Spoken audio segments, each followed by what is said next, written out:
Olá, filhos e filhas do segundo ano do JT. Sim, videozinho do Vinícius. Sim, a partir de agora eu vou começar a fazer essas videoaulas para vocês, para que vocês possam tê-las e poder acessá-las em qualquer período ou em qualquer horário ou qualquer espaço-tempo da vida de vocês.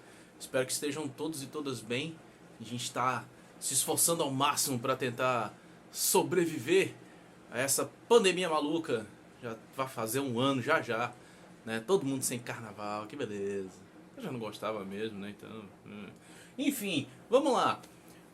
Se tudo deu certo, eu acabei de falar com vocês pelo Google Meeting para falar da avaliação diagnóstica de vocês, básica que eu fiz, para tentar entender como é que tá a noção de vocês sobre alguns aspectos básicos daquilo que a gente vai aprender a partir desse ano.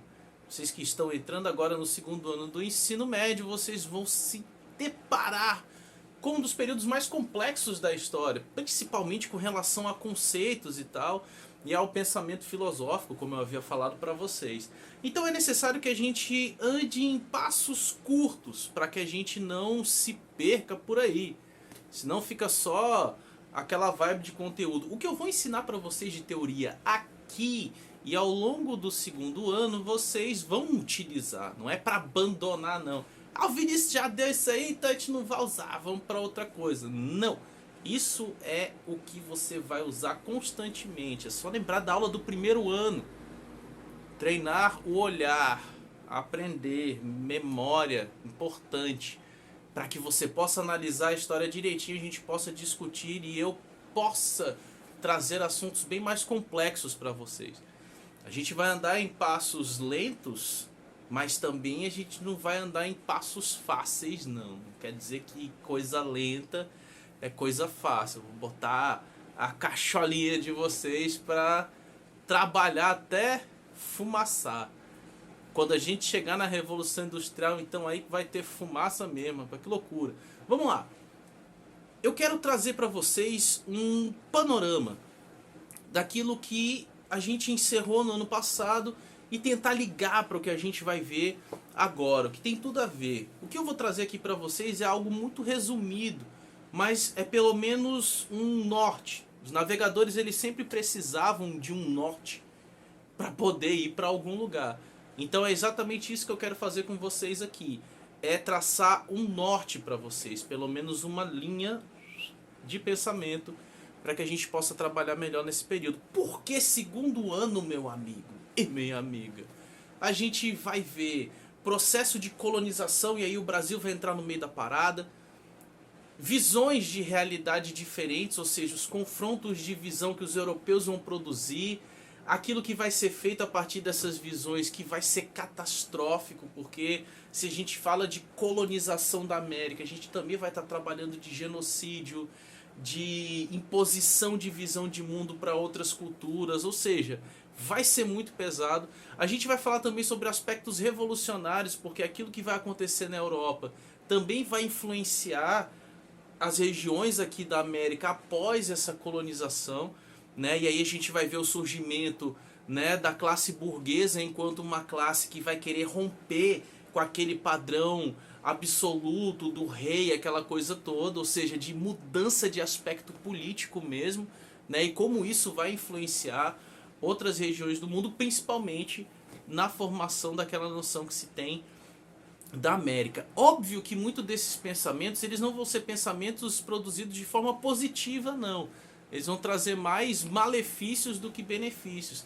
E por incrível que pareça, são visões de mundo que são percebidas até hoje e que promovem, infelizmente, visões racistas, por exemplo, visões totalmente xenofóbicas e que acabam meio que influenciando a atitude das pessoas, né? Se a gente vai falar de América, a gente também vai falar da formação desse território brasileiro com influência da invasão europeia, né? Porque o território brasileiro já estava aqui, não era chamado de Brasil, já tinha uma rapaziada aqui. Então a gente vai ver a formação do território que a gente vive hoje a partir dessa invasão europeia e como essa invasão ela vai modificar, né, várias coisas. Então a gente vai discutir isso, eu vou trazer mesmo esse embate de discussão para vocês. E ao mesmo tempo, as ideias filosóficas que vão surgindo, elas também vão acompanhar essas mudanças, e algumas delas vão até ditar essas mudanças, né? E que são muito importantes a gente entender a linha de pensamento dessa influência filosófica, né? Principalmente o iluminismo, que eu vou falar para vocês, para a gente também entender muitos dos aspectos que a gente percebe da nossa vida, né? A gente vai tratar no segundo ano da Idade Moderna, né? Então houve muita mudança durante a Idade Moderna, né? Se a gente vai ter formas diferentes de estrutura política, ao mesmo tempo a gente vai ver uma modificação dos aspectos da sociedade, de produção cultural, de visão do outro, do surgimento dessa visão científica das coisas, né, da produção de teorias, muitas delas que vão justificar a eliminação de outros povos, por exemplo, até mesmo do desenvolvimento daquilo que a gente chama de indústria, né, ou seja, daquele pré-capitalismo para o surgimento do próprio sistema capitalista, né, e aquilo que vai ocasionar, né, para a vida do mundo, né, até hoje. Então, o conteúdo do segundo ano ele é muito importante para a gente entender os passos que o ser humano dá, obviamente como todo ano, mas principalmente para identificar muitas das coisas que nós temos hoje. Então, a primeira palavra da nossa aula é Idade Moderna, ou seja, a gente vai entender o que diabos é a Idade Moderna. Ah, Vinícius, é tipo aquelas coisas, é celular moderno. Não, cuidado, a gente está falando sobre um período da história. Cuidado para não confundir, né? Quando o povo fala, eita, essa juventude é muito moderna, né? Quando a pessoa fala a palavra moderna, ela está falando de algo novo, ela não está querendo se referir à Idade Moderna, não, né? Porque se a gente falar hoje a palavra moderno se referindo à Idade Moderna, eita, o pessoal tá meio atrasadinho, né? Então cuidado com essa ideia de idade moderna e ser moderno. Cuidado com isso aí. Nossa, Vinícius, isso é muito básico. Mas é importante falar isso para vocês. Vamos lá.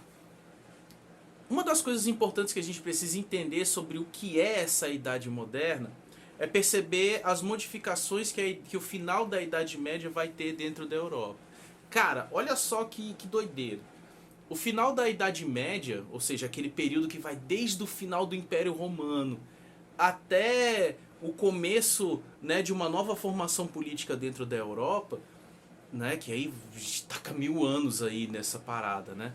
Esse final da Idade Média ele vai ser extremamente importante, por quê? Porque alguns sinais de modificação vão estar aparecendo dentro da Europa.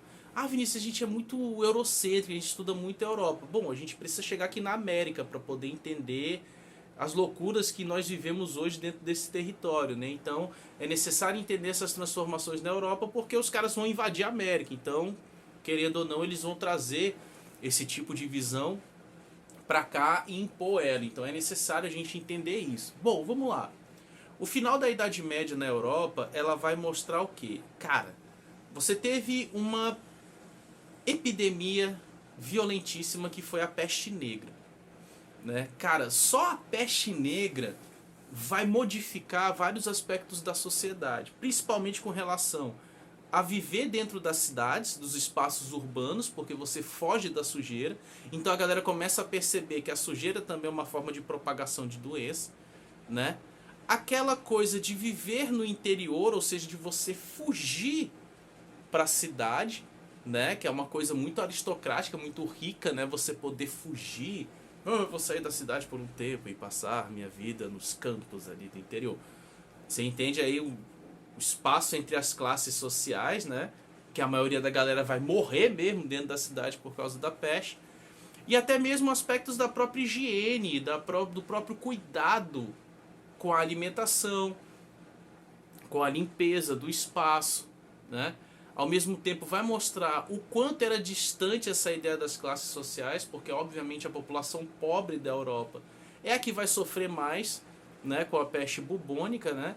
E você vai entender o quanto a ciência ela vai ser importante nesse período, a partir do momento que, de forma urgente, vai ter que se criar algum tipo de cura, alguma coisa que controle essa epidemia, né? E aí você vai ter o surgimento, né, de uma medicina mais científica agindo nesse momento, né? E por outro lado, você vai ver uma igreja católica um pouco mais enfraquecida, né? Porque ela teve o período da Idade Média como aquela que vai orientar um modo de visão da realidade, né? E a partir desse momento ela começa a perder essa força, né? Algumas visões católicas desse período na Europa, por exemplo, vão dizer que a culpa do surgimento da peste, né, era o pecado, né? Então, em vários locais da Europa vão surgir grupos que vão ficar se flagelando no meio da rua, pedindo desculpa, né? Outros vão começar a negar essa atuação da medicina, né? E colocando só o aspecto da oração como uma forma de salvação.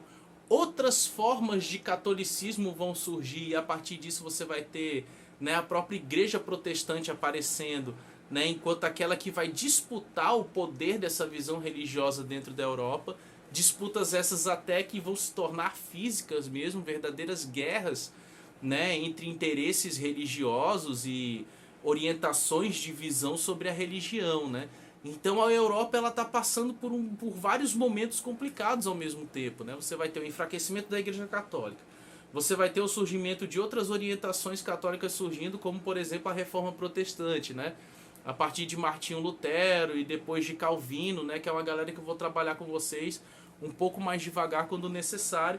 E também ao mesmo tempo você vai ver que os feudos, ou seja, aqueles pequenos espaços em que aristocratas dominavam os camponeses ali, suas próprias regiões, elas começam também a enfraquecer. E aí os territórios da Europa começam a o quê? A se tornar maiores, ou seja, começam a surgir novas configurações territoriais chamadas de estados nacionais.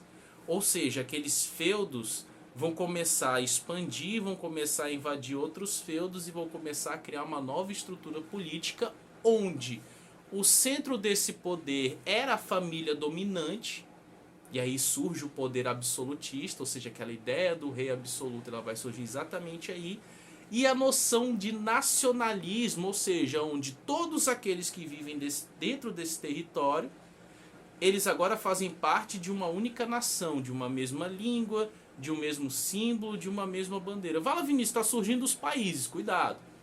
Não ainda os países, mas estados nacionais, ou seja, estados que são comandados por uma figura central, no caso o rei absoluto ou a rainha, né, dependendo do ensejo que acontecer na família, né, e o território que eles governam é um território de uma noção em que todos que vivem dentro dele, que nascem dentro dele, fazem parte de tudo aquilo, ou seja, aquela ideia de nacionalidade. Olha só a transformação da Europa, aqueles feudos lá espalhados começam a se defasar, começam a acabar e a partir disso começam a surgir sistemas políticos centralizados, ou seja, o que é um sistema político centralizado? Ou seja, uma figura, um poder central que comanda toda uma junção de um novo território, né? E aí vão surgir as bandeiras próprias, né, as linguagens próprias, e isso vai trazer uma modificação muito grande dentro da Europa.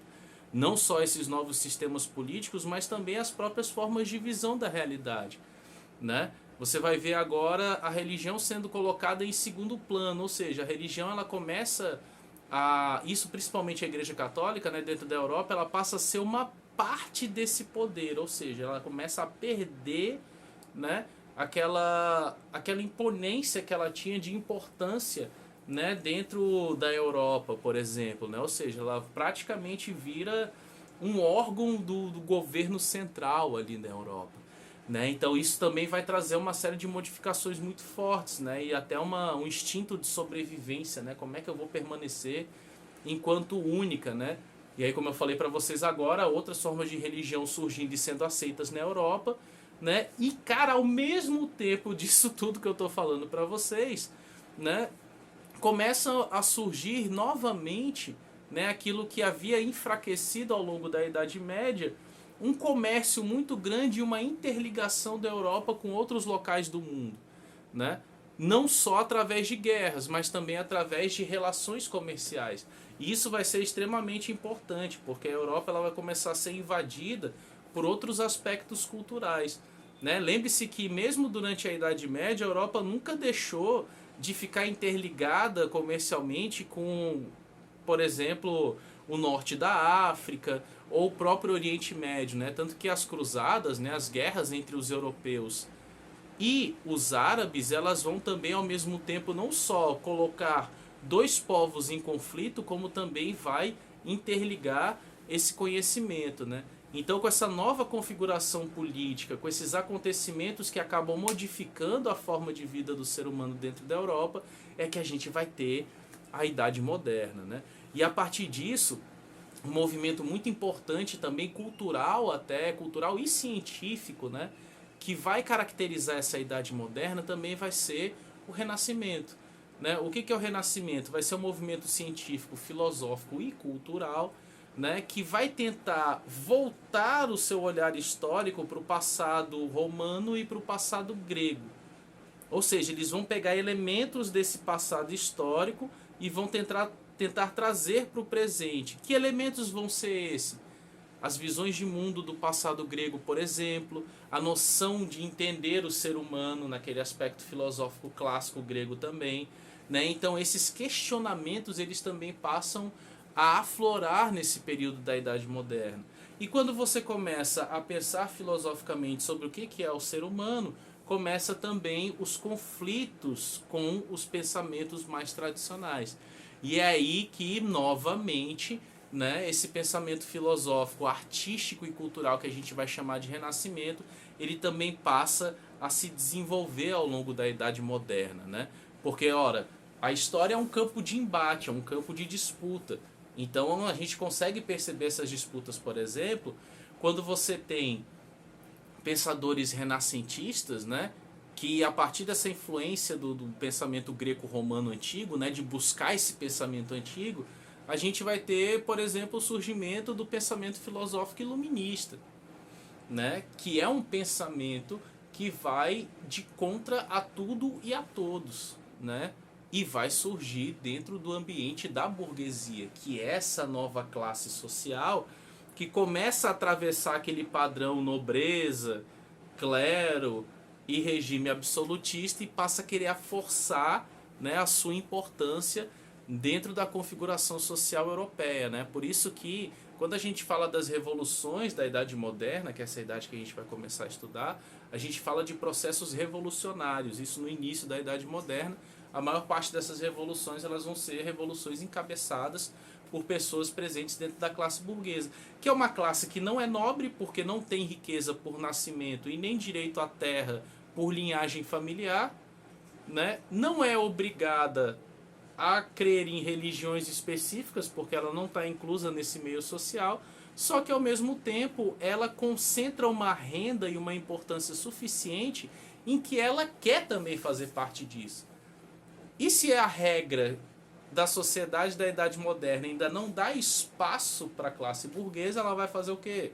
Ela vai forçar espaço. Então olha só, cara, o ambiente de embate que a gente vai ter na Idade Moderna, né? Como é que esse final da Idade Média vai ser algo muito louco, cara. Muitas coisas acontecendo e a partir dessas grandes mudanças a gente vai ter o início da Idade Moderna, né? Que aí a gente vai ver o aspecto científico florescendo, né? As visões filosóficas baseadas também na ciência, a arte se utilizando da matemática para poder descobrir o que é a perfeição do ser humano e, ao mesmo tempo, a Europa continuando com a sua tradição de colonizar e invadir outros territórios, né? Naquela justificativa de dizer que era necessário, né, chegar aos outros o conhecimento que estava lá sendo colocado, e a gente vai ver que não é bem assim que as coisas vão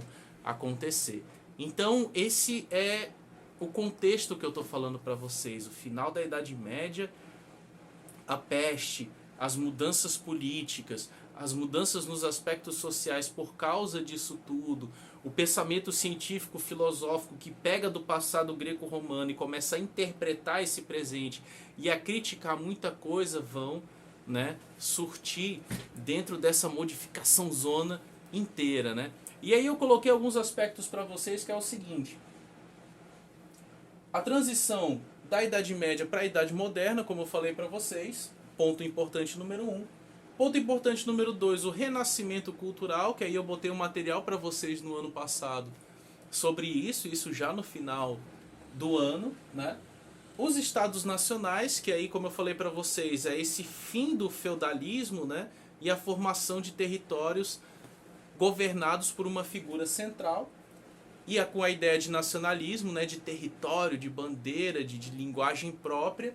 E principalmente o início dessa colonização, ou seja, do sair da Europa e colonizar outros territórios do mundo, né? Porque o Oriente Médio já estava defasado por causa das cruzadas. A África já é uma possibilidade, isso quando a gente vê os portugueses eu vou falar melhor sobre isso. E obviamente, consequentemente, a América, né? Por isso que os europeus vão ter a pretensão de invadir o território da América e chamar de Novo Mundo, né? Os caras vão ignorar completamente, né, quem estava nesse território, né? Mas isso já é uma outra discussão um pouco mais complexa, né? E obviamente no meio disso tudo, economicamente falando, a gente vai ter esse pré-capitalismo, ou seja, esse momento em que também o aspecto econômico ele vai mudar, onde a riqueza que era a posse de terra passa a ser, além da posse de terra, o acúmulo de riquezas. E essas riquezas elas vão ser medidas a partir daquilo que você tem para você, o que você consegue agregar, o que você consegue acumular, né? E dentro desse aspecto da Idade Moderna também você vai ver que o metal ele vai ser algo extremamente importante para medir essa riqueza, né? E aí eu falo para vocês do ouro e da prata, né? Porque que isso também vai se tornar algo procurado, né? E também, obviamente, recursos naturais, né? Porque a colonização ela é um movimento de quê? Colonizar é você invadir um território, ocupar esse território, e esse território dominado agora por você, invasor, você vai tirar dele aquilo que o seu território necessita. Isso chama-se colonização, né? E a América ela vai sofrer muito com isso, e a África ela vai sofrer muito com isso. Aliás, ainda sofre até hoje por causa, né, dessa questão histórica mais específica. Então, beleza. Transição da Idade Média para a Idade Moderna. O pensamento renascentista. Formação dos Estados Nacionais. Quase que eu não consigo ler porque eu estou ficando cego. E o aspecto da colonização. Então a gente vai ver tudo isso dentro dos períodos da história que a gente vai estudar a partir do segundo ano. E aí, galera, a gente vai ter a colonização do Brasil, a gente vai ter as revoluções ao mesmo tempo na Europa, os processos de independência das colônias aqui na América, Revolução Francesa, Revolução Inglesa, Revolução Industrial. Meu irmão, o negócio vai papocar e voar as bandas, como diz por aí. Beleza? Então, esse é o geralzão que eu queria fazer para vocês, né? E a partir desses pontos a gente vai seguir. Claro, vamos ver tudo isso com muita calma, que é para não ficar confuso na cabeça de vocês. O que eu estou fazendo aqui é só um panorama geral, como uma introdução, como aquilo que eu já havia colocado para vocês. Beleza? Fiquem bem, estudem, ajudem os outros que não têm acesso, porque isso é muito importante. Esse material vai estar disponível de várias formas para você poder assistir no WhatsApp, para você poder assistir no YouTube, ou para você escutar minha linda voz. Não durma. Beleza? Se cuidem, cuidem daqueles que estão perto de vocês. Amo tudinho de graça e, como sempre, saudades.